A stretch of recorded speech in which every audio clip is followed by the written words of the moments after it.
So recent parliament సెషన్లో రాహుల్ గాంధీ మన ఎన్ని జెట్స్ కులాయి అని చెప్పేసి బాగా దాని మీదనే స్ట్రెస్ చేసి మాట్లాడడం జరిగింది.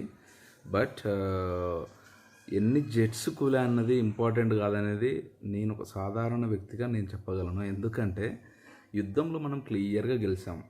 వాళ్ళ ఒక మిసైలే, ఒక డ్రోనే మన భారత భూభాగాన్ని టచ్ చేయలేకపోయింది. బట్ మన మిసైల్స్ బీభత్సం చేసినాయి. మనం ఎక్కడ కొట్టాలన్నా కొట్టగలుగుతామని చెప్పేసి చూపించినాం. సో వాళ్ళ ఎయిర్ బేసెస్ని మనము దాడి చేయగలిగినాం, వాళ్ళ ఎయిర్ బేసెస్ మీద. అలాంటప్పుడు వాళ్ళ యుద్ధ విమానాలు పార్క్ చేసి ఉంటారు కదా. సో అక్కడ ఒక్క మిసైల్ వేసేసినామంటే ఒక 10-15 యుద్ధ విమానాలు వాళ్ళ ఎగిరిపోతాయి. సో యుద్ధ విమానాలని లేపేయడము అలాంటిది పెద్ద మ్యాటర్ కాదు. అల్టిమేట్గా వార్ అనేది ఏంటంటే, వార్లో కూడా కొన్ని రూల్స్ ఉంటాయి, కొన్ని ఎథిక్స్ ఉంటాయి. అవన్నీ మన ఇండియన్ ఆర్మీ కొన్ని ఎథిక్స్కి లోబడి వర్క్ చేస్తుంది.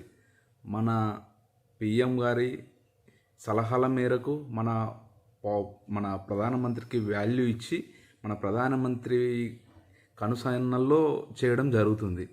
కానీ పాకిస్తాన్ ఆర్మీ అట్లా కాదు. ఆర్మీ ఏమనుకుంటా చేస్తుంది, వాళ్ళ ఎథిక్స్ కూడా ఫాలో అవ్వరు. కానీ మన ఆర్మీకి చాలా ఎథిక్స్ ఉంటాయి. సో ఒకవేళ మన యుద్ధ విమానాలు కూలిపోయాయా లేదా అన్నది పక్కన పెడితే, మనము వాళ్ళ యుద్ధ విమానాలు లేపేయాలంటే ఒక 20 మిసైల్ రెడీ చేసి పెట్టినామంటే వాళ్ళ యుద్ధ విమానాలు మొత్తం లేపేయచ్చు. సో యుద్ధ విమానాలు లేపేయడం అనేది పెద్ద మ్యాటరే కాదు ఇండియాకి, పాకిస్తాన్కి. బట్ క్లియర్గా మన ఇండియా మీద ఒక్క చిన్న దాడి కూడా జరగకుండా వాళ్ళని ఏ ఏరియాలో ఎక్కడ పిన్ పాయింట్గా ఎగ్జాక్ట్గా మీ ఇంటి మీద కొడతామంటే మీ ఇంటి మీద కొట్టగలము అని చెప్పేసి చూపించగలిగినాం.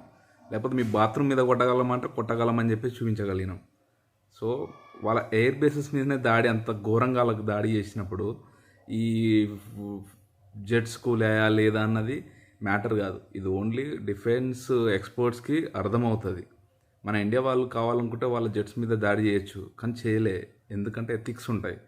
సో కానీ వాళ్ళకు చెప్పకనే ఇండైరెక్ట్గా చెప్పారనమాట, మేము తలుచుకుంటే ఎక్కడైనా కూడా మేము మీ మీద దాడి చేయగలమని చెప్పేసి ప్రూవ్ చేశారు.